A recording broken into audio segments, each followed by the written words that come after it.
Ce sont des chevaux. Les hommes à cheval ont tué mes parents à coups de fusil. Au-dessus, des hommes montés sur des chameaux. Eux aussi ont tiré sur nous. Avec eux, il y avait des soldats avec des grosses voitures qui ont attaqué le village. Les dessins d'enfants montrent fréquemment des hommes armés montés sur des chevaux ou à dos de chameaux. Ils racontent que les Janjaweed ont attaqué leur village à de nombreuses reprises.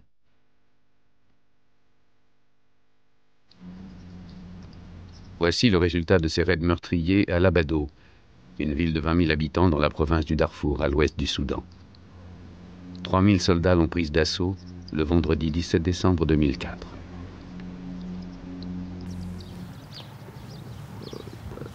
Notre village a été attaqué par surprise. Des soldats sont arrivés en hélicoptère. Il y avait à la fois l'armée du gouvernement et des Janjaweed. Sans crier gare, ils ont tout brûlé. Le maire de Labado nous raconte l'arrivée des agresseurs. C'était un peu avant que le soleil ne soit haut dans le ciel. Un hélicoptère de l'armée a fait son apparition. Il a commencé à tirer. Peu de temps après, des miliciens arabes, des Janjaweed, ont attaqué le village. Ils étaient très nombreux. Toutes les constructions, y compris le marché et les centres de soins, ont été incendiés. 110 personnes ont été abattues ou poignardées.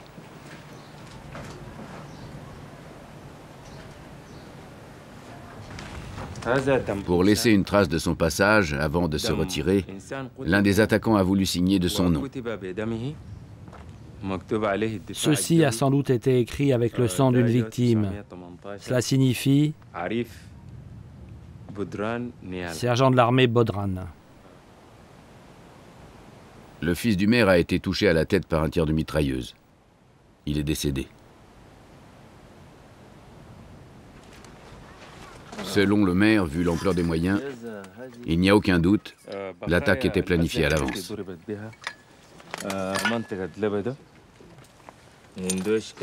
Voilà des pièces d'armement utilisées par nos agresseurs. Ils tiraient entre autres à la mitrailleuse et au lance-missiles.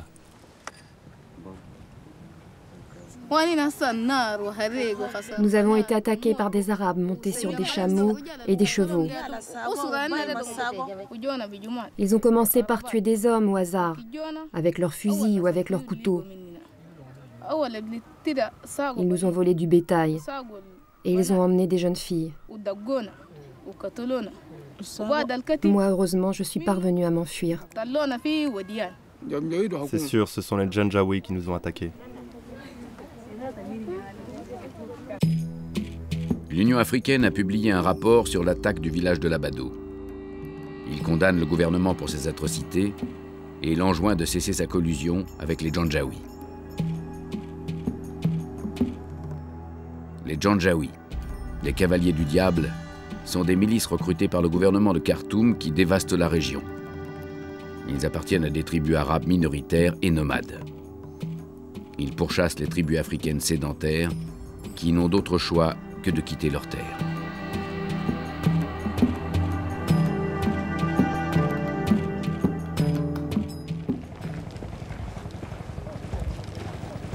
À ce moment, des membres de l'armée de libération du Soudan, l'ALS, ont fait leur apparition.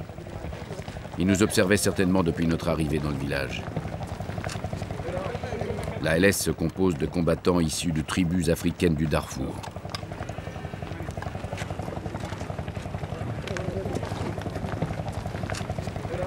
Depuis longtemps, les habitants du Darfour subissent une discrimination de la part du gouvernement central soudanais, essentiellement composé d'Arabes.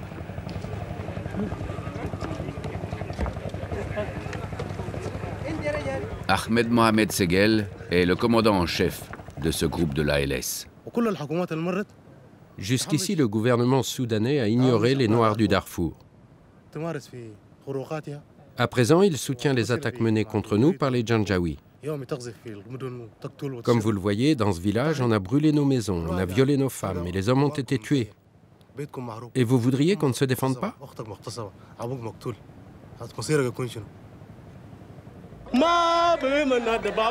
Le gouvernement central les appelle les rebelles. Leurs armes sont essentiellement des armes légères récupérées lors d'attaques contre les forces gouvernementales. Le commandant veut nous montrer combien la lutte est inégale entre l'armée régulière et ceux qu'on appelle les rebelles. Il improvise donc une démonstration des méthodes pour contrer les raids d'hélicoptères.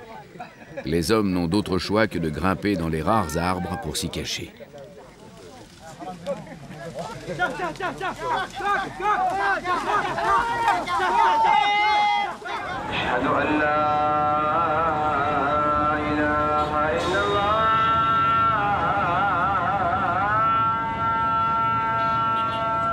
Loin des déserts du Darfour, Khartoum est la capitale du Soudan. C'est le pays le plus vaste d'Afrique. Il compte 32 millions d'habitants. La majorité de la population est musulmane, mais les Arabes, c'est-à-dire les gens de langue maternelle arabe, représentent environ 35% de la population. C'est-à-dire que la majorité de la population est composée de négro-africains, certains musulmans, certains chrétiens, et même encore un certain nombre d'animistes qui restent dans des régions isolées dans le sud. La partie arabe qui représente à tout casser le tiers du pays a 80% des médecins, 80% des routes goudronnées, 80% des établissements bancaires, et le restant du pays qui représente les 2 tiers de la population se contente des 20% qui restent. Et c'est exactement ça le Soudan. C'est un pays qui ressemble à l'Afrique du Sud à l'époque de l'apartheid. Mais c'est un apartheid soft. Un apartheid que les étrangers comprennent mal, parce que tout le monde a la peau foncée, et qu'il n'y a pas d'endroit où on dit c'est interdit aux nègres d'aller faire pipi ou d'aller boire un verre. Non, non, non, non, c'est pas comme ça. C'est un apartheid hypocrite et caché, mais absolument réel. Et aujourd'hui, les populations négro-africaines du Soudan n'acceptent plus cette forme d'apartheid.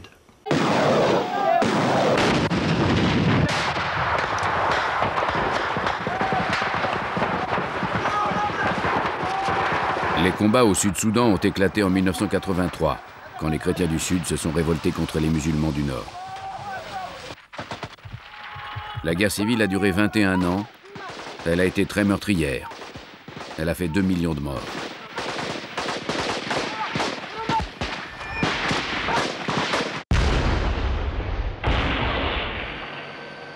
Au début, les rapports de domination culturelle et économique des Arabes sur les Africains étaient la cause des affrontements. Mais au cours des années 90, le pétrole est clairement devenu l'un des enjeux de la guerre.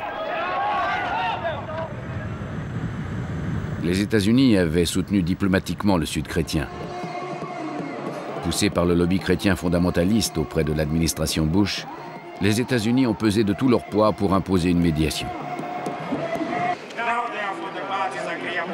L'accord de paix a été signé le 9 janvier 2005 entre le gouvernement dirigé par le président soudanais El-Bachir et le chef de la rébellion du Sud, John Garang, le leader charismatique qui devait mourir dans un accident d'hélicoptère. L'accord prévoit l'instauration d'un gouvernement transitoire et le partage des revenus tirés de l'industrie pétrolière. Colin Powell, à l'époque, secrétaire d'État des États-Unis, a assisté à la cérémonie. Aujourd'hui, les Américains sont les plus gros contributeurs pour la reconstruction du Sud-Soudan. 500 millions d'euros par an. Les Européens, pour leur part, se contentent de 150 millions d'euros par an. Pour l'administration du président Bush, la priorité absolue en Afrique, c'est de mettre fin à la guerre civile au Soudan.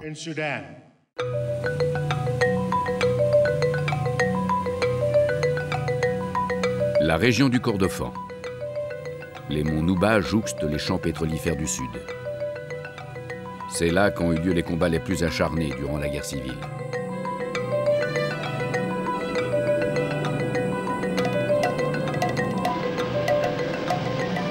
Samaritan's Purse, la bourse du Samaritain, est une association caritative chrétienne fondamentaliste américaine.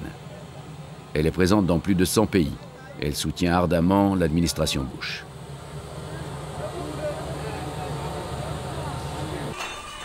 Samaritan Purse construit des églises chrétiennes dans tout le Sud. Elle construit également des écoles pour enseigner l'anglais aux habitants de cette région défavorisée. C'est de cette façon que les États-Unis ont établi depuis les années 90 des liens étroits avec les habitants de ces régions.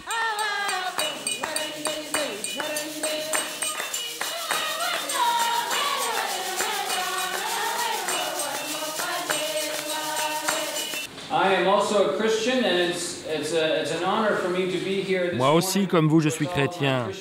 C'est un grand honneur pour moi de me trouver ce matin au milieu de mes frères et de mes sœurs chrétiens.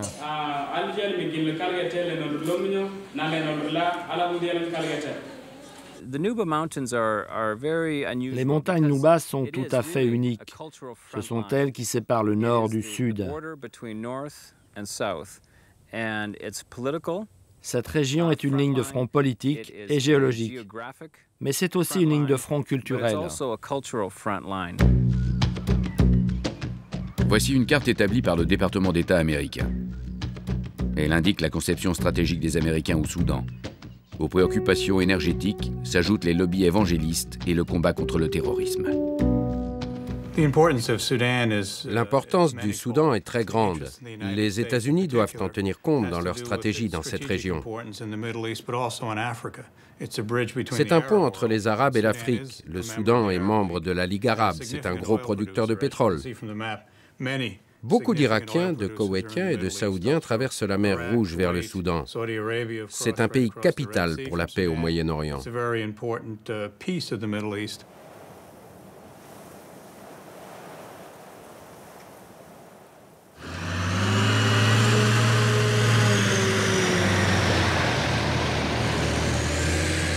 Cet oléoduc a été construit par la Chine à la fin des années 90. Le volume des réserves pétrolières au Soudan est inconnu. D'après les estimations actuelles, elle serait 70 fois moins importante que celle de l'Arabie saoudite voisine. Mais le marché est laissé à des firmes asiatiques, chinoises, indiennes ou malaisiennes.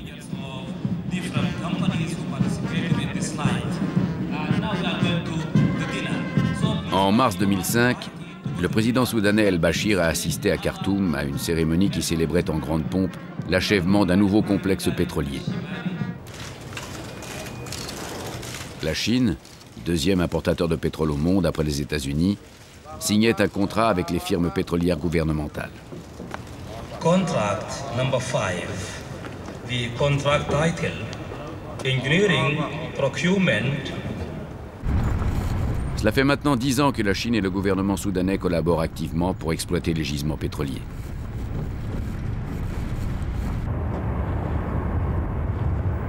Actuellement, 60% du pétrole soudanais est exporté vers la Chine.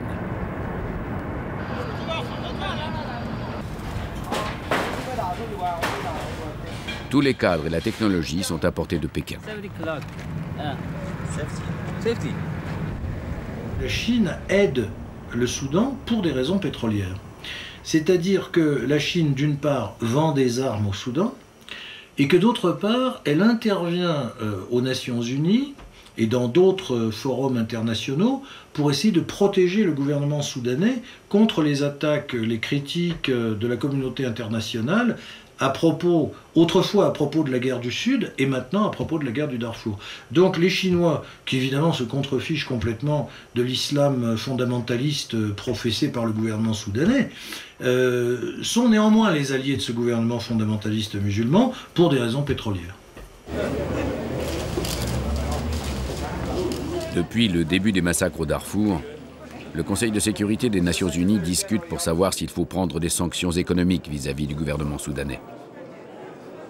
En novembre 2004, les ennemis d'hier, le vice-président Taha et John Garang, se sont serrés la main.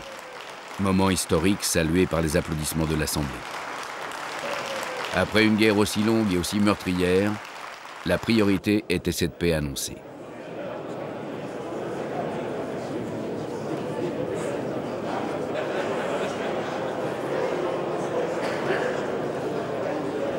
La satisfaction d'avoir résolu le problème du Sud-Soudan a caché celui du Darfour.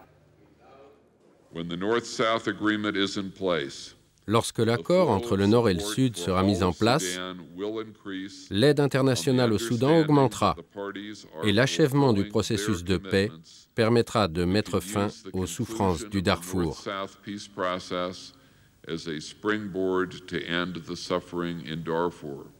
On s'attendait à ce que la Chine, l'un des membres permanents du Conseil de sécurité, s'oppose à des sanctions contre le Soudan, mais la question du Darfour n'ayant pas été soulevée, l'essentiel était sauvé, l'équilibre entre les assassins et les victimes. À mon humble avis, les deux dernières résolutions ne sont pas équilibrées. On met trop la pression sur l'un des participants à ce conflit.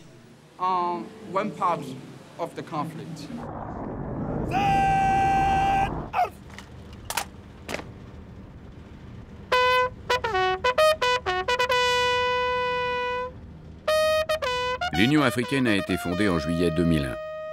Cette organisation regroupe 53 États du continent africain.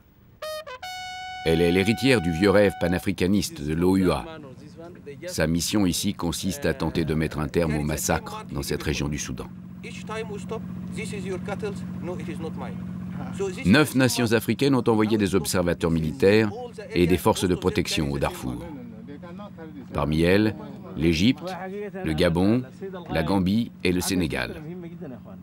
Jusqu'ici, le nombre de soldats de l'UA engagés au Darfour est de 7000. C'est la première opération de maintien de la paix menée par l'Union africaine.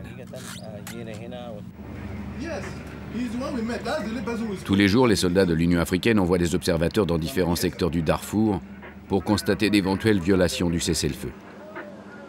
Mais le Darfour est grand comme la France et les 7000 soldats ne suffisent pas pour surveiller toute la région. C'est une véritable gageure que de prétendre empêcher de nouvelles attaques. Un soldat nigérian nous ouvre l'armoire où est archivé l'ensemble des violations du cessez-le-feu. Comme vous pouvez le voir, il y a beaucoup de dossiers et chacun est rempli de nombreuses plaintes.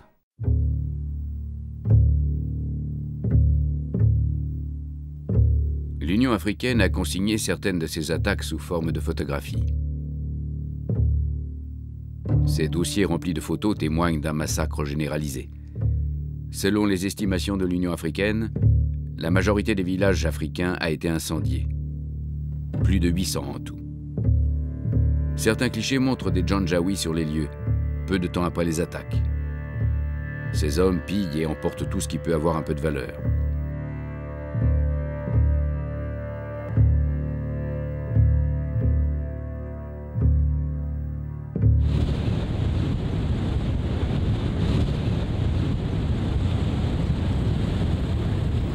L'Union africaine a reçu pour mandat d'observer, d'enquêter, de noter les violences entre les belligérants. Pour prévenir des conflits quand les tensions montent, elle essaie d'installer des observateurs dans les zones sensibles, ce qui est parfois dissuasif. Ils ne sont autorisés à intervenir militairement qu'en cas de légitime défense, si leur propre vie est mise en danger. En aucun cas, ils ne peuvent s'interposer dans des affrontements entre les deux parties.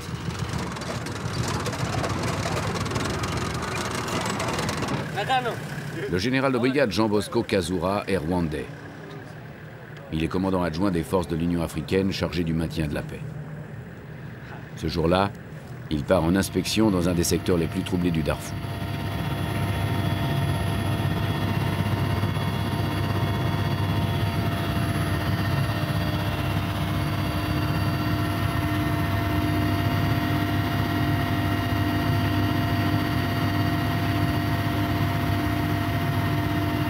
Il y a des tensions entre un village africain et un village arabe. Les représentants ont toutes les raisons de redouter un nouveau massacre.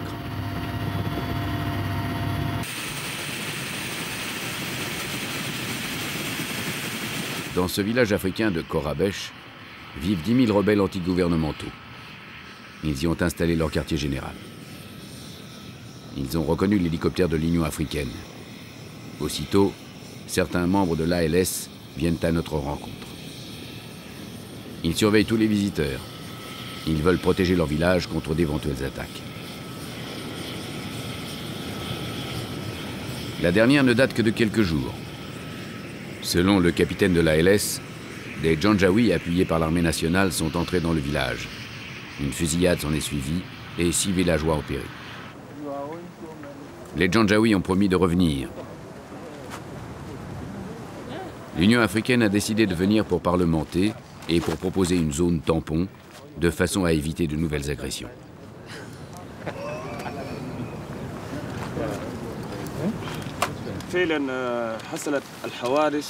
En dépit des accords de cessez-le-feu, nous avons subi de nombreuses attaques. Beaucoup de villageois ont été tués. Dans ce secteur, plus de 40 villages ont été attaqués.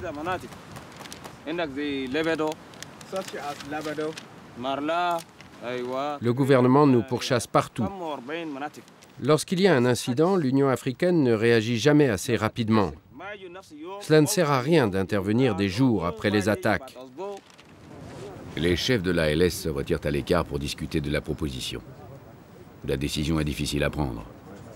Si l'Union africaine stationne dans le village, l'ALS devra partir et abandonner les villageois. L'Union africaine saura-t-elle les protéger en l'absence de l'ALS? Finalement, les chefs font confiance et décident d'accepter la proposition.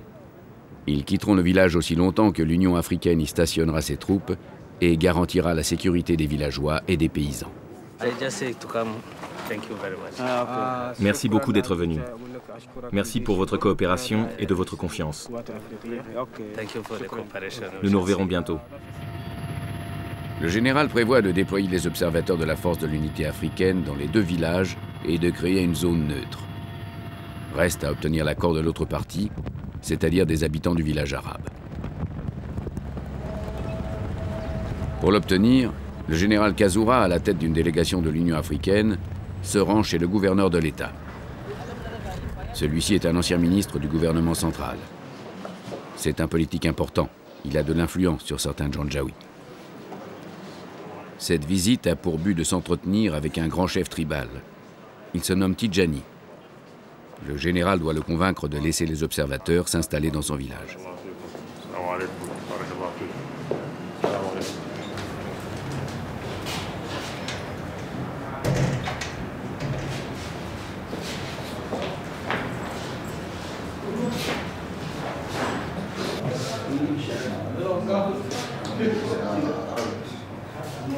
Sans doute sous la pression du gouverneur, cette fois, Tidjani a accepté de rencontrer les représentants de l'Union africaine. C'est la première fois.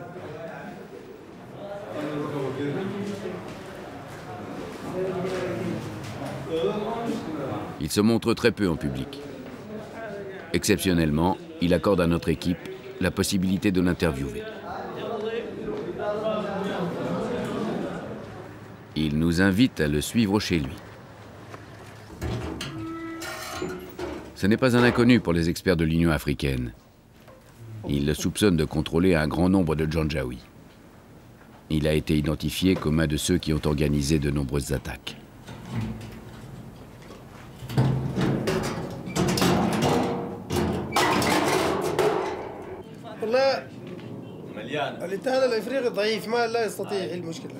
Les troupes de l'Union africaine n'ont pas assez de pouvoir pour résoudre ce conflit. L'armée nationale soudanaise, elle, est la bienvenue. Ce sont toujours les rebelles qui prennent l'initiative de nous attaquer. Ils veulent dominer le Darfour et exterminer les tribus arabes. Nous ne faisons que nous protéger.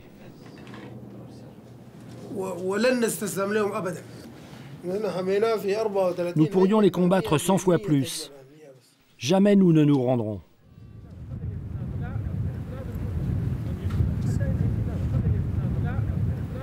Malgré le mauvais accueil de Tidjani, le lendemain, le général Kazoura se rend donc dans le village de Neteiga pour obtenir l'autorisation d'y stationner ses troupes. Il sait que ce village sert de quartier général aux Janjaouis du secteur.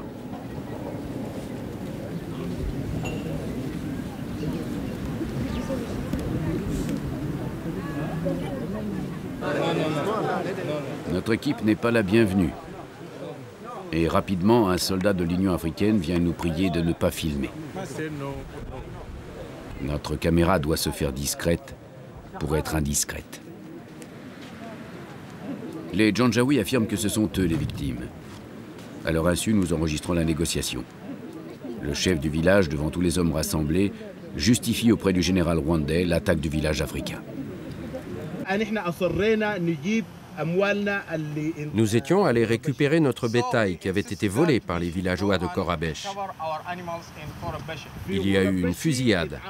4 des nôtres ont été tués. De son côté, Kazoura essaie de ramener le chef du village à la raison.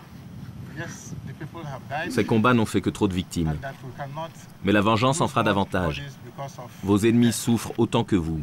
Leurs maisons ont brûlé. Certains sont morts. L'Union africaine souhaite stationner ses troupes ici pour éviter de nouveaux incidents. Nous devons tout faire pour éviter de faire de nouvelles victimes.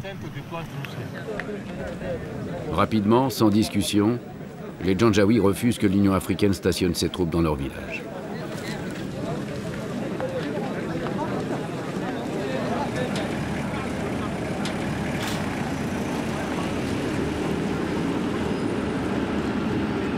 Le général Kazura est originaire du Rwanda, pays où a eu lieu il y a 12 ans un génocide.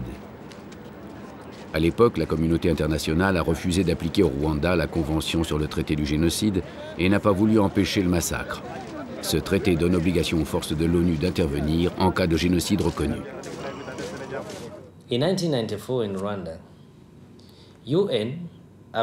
En 1994, les Nations Unies ont abandonné le Rwanda lors du génocide, au moment où le pays en avait le plus besoin. Mais ici, au Darfour, l'Union africaine n'abandonnera pas ceux qui ont besoin de notre aide. En ces temps cruciaux, nous essaierons d'être utiles quand et où les Soudanais auront le plus besoin de nous.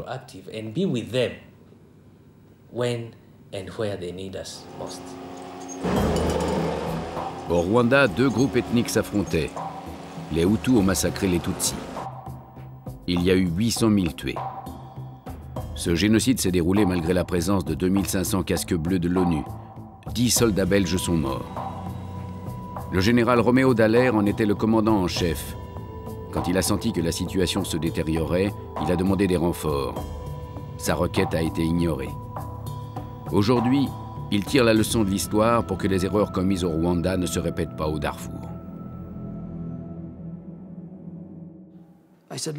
J'avais attiré l'attention sur ce qui se passait et on m'a répondu oui, on sait.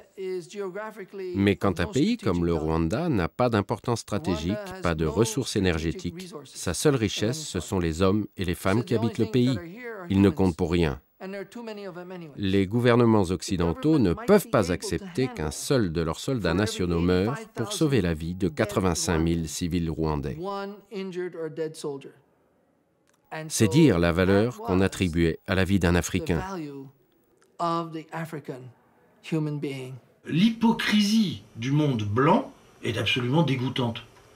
On dit « Oh, c'est affreux, c'est terrible, ces pauvres gens, etc. » Mais tout ça, c'est du pipeau. Le cadavre noir, il est léger. Il pèse pas lourd sur la conscience internationale. Comme disaient des gens à propos du génocide rwandais, que voulez-vous dans ces pays-là? Ce sont des choses qui arrivent.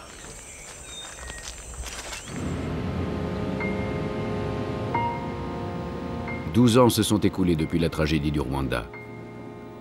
Cette fois encore, l'ONU n'a pas été capable de prendre des mesures efficaces au Darfour. Voici une salle d'urgence destinée à surveiller tous les conflits qui se déroulent dans le monde.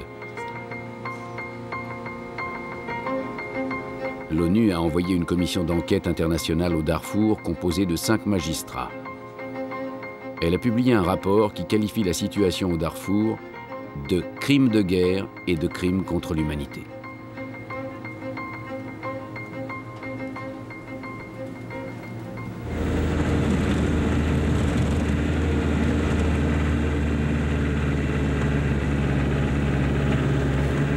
Au Darfour, l'Union africaine a du mal à créer une zone neutre pour éviter d'autres massacres.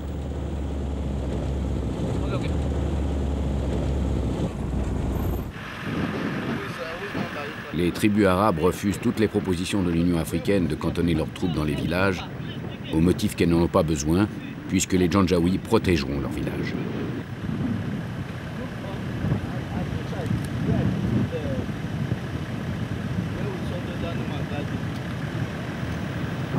Aujourd'hui, elle rend visite à une tribu nomade qui s'est battue à coups de fusil contre les rebelles il y a 3 jours.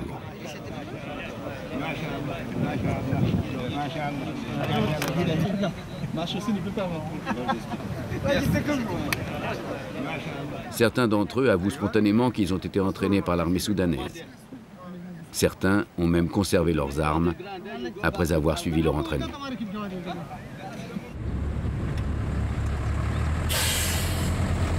Ensuite, l'Union africaine visite un petit village arabe. Grand attroupement devant un poste de police. Les hommes sont tous armés alors qu'ils ne représentent aucune autorité.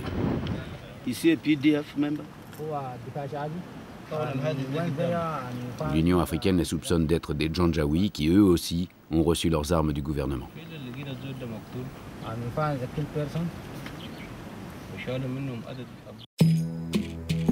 Pour preuve, voici une lettre rédigée par un chef qui est à la tête de plusieurs milliers de combattants.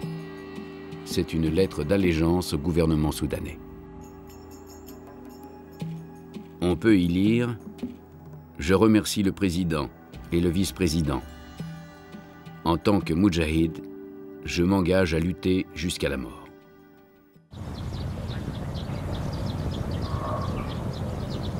Le gouvernement soudanais refuse d'admettre toute collusion avec les Janjaweed.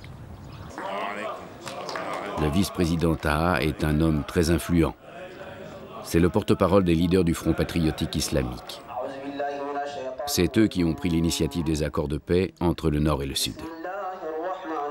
Selon lui, la crise au Darfour n'a rien à voir avec un génocide ou un massacre de masse.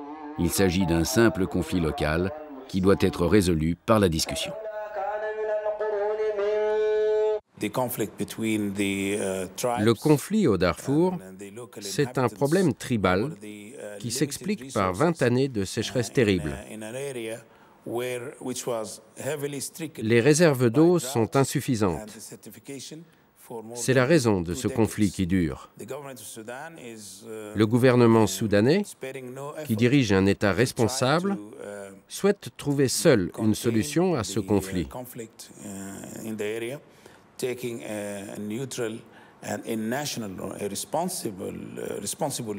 Nous travaillons pour ce faire avec les forces de l'Union africaine.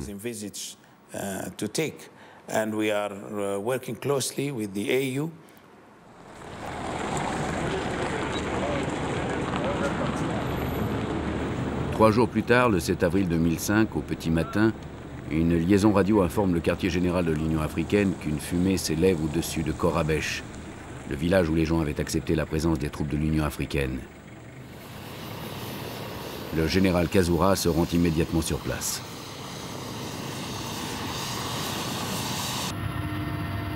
Le pire est arrivé. De l'hélicoptère, nous découvrons le désastre en même temps que les militaires que nous accompagnons.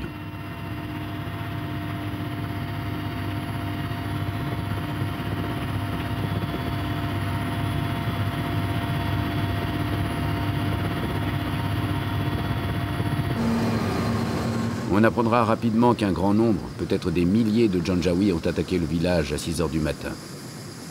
6 h, c'est l'heure de la prière à la mosquée. Des dizaines de gens ont été tués.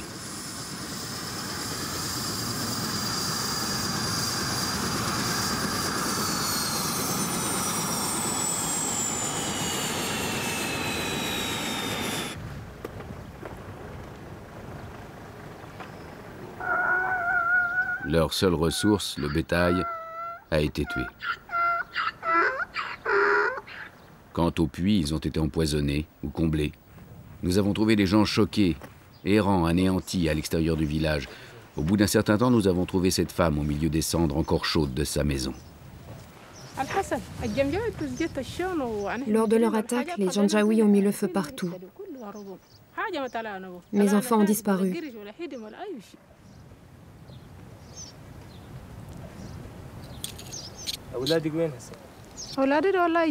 Mon mari a été tué. Tout le monde a été tué.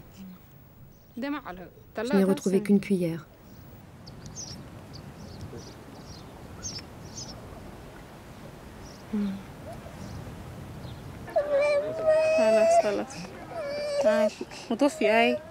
Peu importe qui sont nos agresseurs.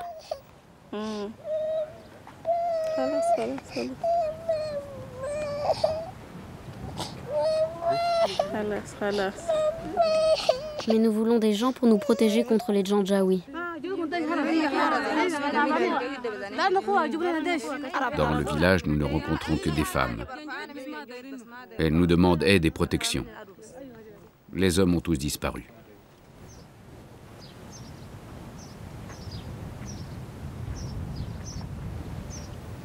L'Union africaine avait pensé pouvoir empêcher les massacres en se positionnant dans les deux villages.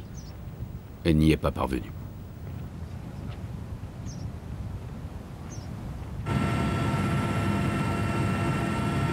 Les soldats ont failli. C'est un terrible échec qui a coûté la vie à ceux que les forces de l'Union africaine devaient protéger.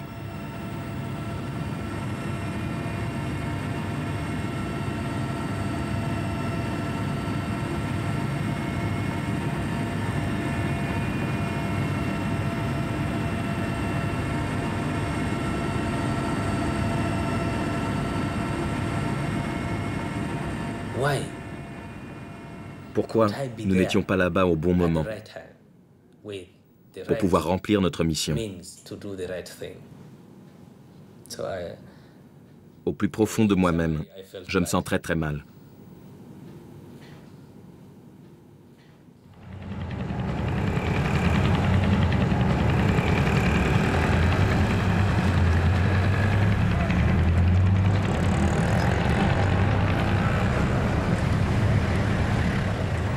L'Union africaine est retournée voir le gouverneur.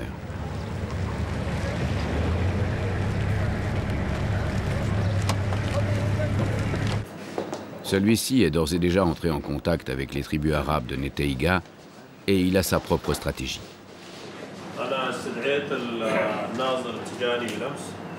Hier, j'ai vu Tidjani. Il m'a dit que tous les membres de la tribu étaient furieux parce que l'Union africaine est incapable de maîtriser la situation. Mais, monsieur le gouverneur, Tidjani lui-même a refusé que nous nous déployions là-bas. Et immédiatement après, vous avez vu ce qui s'est passé.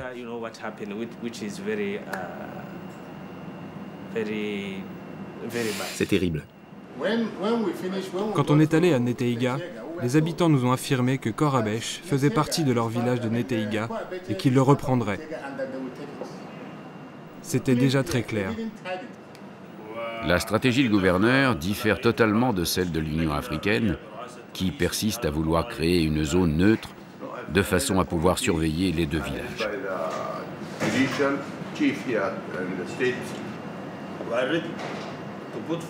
Pour ma part, je propose de stationner des troupes gouvernementales pour protéger les habitants de Neiteja et de Korabesh.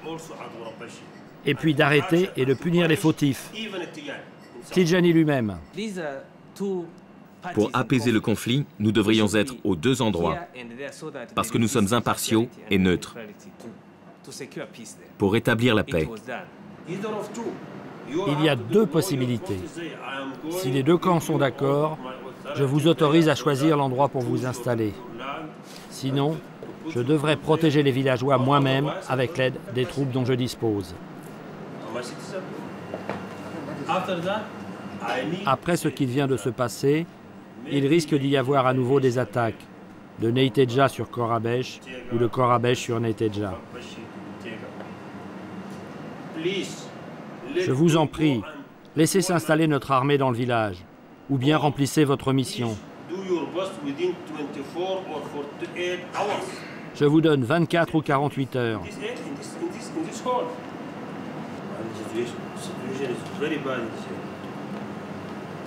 C'est très grave. Nous sommes en train de perdre le contrôle de la situation.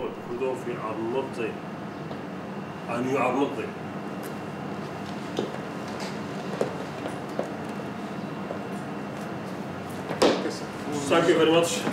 See you again.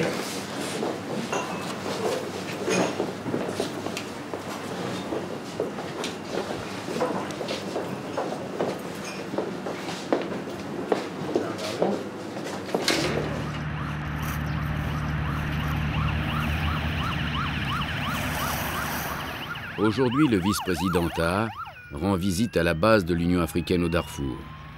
C'est la première fois. Cible des critiques internationales dans la gestion de la crise, il a décidé d'inspecter lui-même la région. Le général Kazoura fait le point de la situation.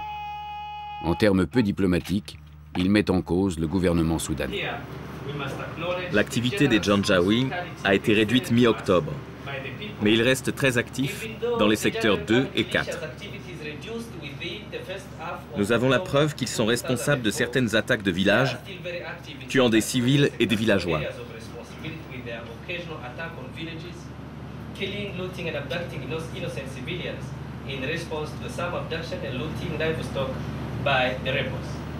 Je crois que le gouvernement soudanais a fait preuve de patience en s'abstenant de réagir aux provocations des rebelles.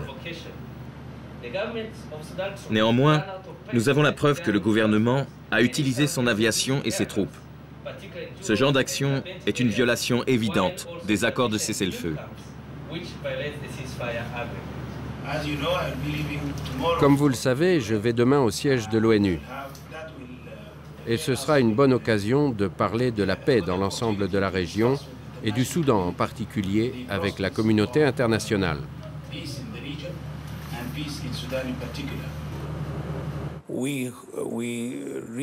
Nous croyons vraiment que la crise du Darfour peut et doit être gérée par les Africains eux-mêmes.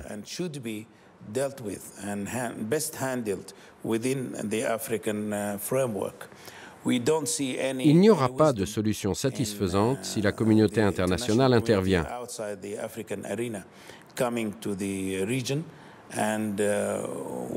Nous refuserons toute intervention militaire de la communauté internationale au Soudan.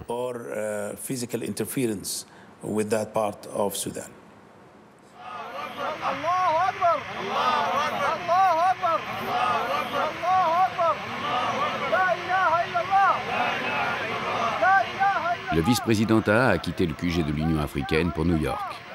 Il assiste à une réunion consacrée à la paix au Soudan. Le Conseil de sécurité ne consacrera que 2 heures à discuter du problème soudanais. L'essentiel de la séance portera sur le suivi des accords de paix entre le Nord et le Sud. Le gouvernement du Soudan profite habilement des faiblesses des pays occidentaux.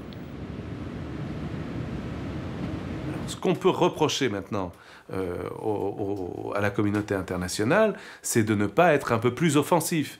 Un mandat a été donné à l'Union africaine pour envoyer des troupes, non pas malheureusement dans une mission de protection, mais de simple observation. Et ils ont observé. Et le bilan qu'a tiré récemment l'envoyé spécial de l'ONU, Jan Pronk, c'était que malheureusement, c'était un échec. Alors il le dit d'une manière diplomatique, mais c'est un échec, c'est-à-dire que les exactions continuent, les déplacements de population continuent, l'insécurité règne au Darfour, n'est-ce pas? Et les habitants du Darfour ne sont pas prêts de rentrer chez eux. Donc s'il n'y a pas un changement important du mandat qu'ont les troupes de l'Union africaine ou d'autres troupes plus aguerries. La seule chose qui pourrait réellement mettre fin à ce qui est un phénomène de génocide, c'est une intervention militaire lourde de l'OTAN. Et pourquoi de l'OTAN? Parce que l'OTAN a non seulement un poids militaire efficace, mais elle a aussi un poids diplomatique et politique qui va avec. Et c'est le seul moyen de mettre réellement fin à une guerre de génocide. Parce que l'Union africaine, il y a une hypocrisie à dire nous demandons aux Africains de régler ce problème et en même temps nous ne leur donnons pas les moyens de le faire. Et après on dit regardez ils échouent. C'est une hypocrisie. L'Afrique essaie d'être unie pour résoudre ses propres problèmes. Cependant, l'Afrique n'est pas isolée. L'Afrique coexiste avec les autres continents. D'autres pays peuvent connaître des problèmes semblables aux nôtres.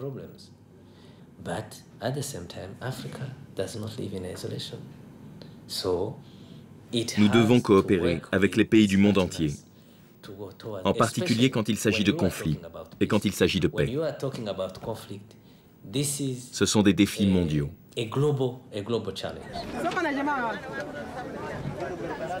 Les derniers arrivés sont des réfugiés de Korabesh. Le Darfour compte 3 millions d'habitants appartenant à des tribus africaines. Depuis le début des affrontements, 300 000 d'entre eux ont été tués, 2 millions déplacés et 200 000 sont réfugiés au Tchad. Il ne reste qu'une population détruite et atomisée. C'est une dislocation génocidaire de tous ces peuples africains, les Massalites, les Agawa et les Fours, qui étaient les habitants du Darfour. Il va y avoir une réorganisation générale du Darfour dans laquelle ces populations de cultivateurs traditionnels vont s'urbaniser, n'est-ce pas? Mais vivre de quoi? Hein, vivre aujourd'hui, ils sont des gens qui étaient fiers de leur culture, au sens propre et au sens figuré, c'est-à-dire de leur revendication, de leur langue, de leur tradition. Ces gens-là sont des gens brisés. Hein, les femmes sont violées en masse, les hommes se cachent.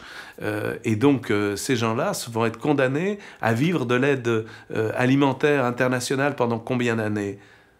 Combien de temps cela va durer, ce drame du Darfour, sans que la communauté internationale prenne en compte, prenne la dimension de ce qui est en train de se passer? Actuellement, les vivres et les médicaments viennent des 4 coins du monde. Ils sont destinés aux réfugiés dont le nombre ne cesse d'augmenter. La moitié seulement des besoins nécessaires est assurée. Durant le jour, la température dépasse 50 degrés. La faim et les maladies font des ravages. Seule l'aide humanitaire a pu maintenir en vie les populations du Darfour.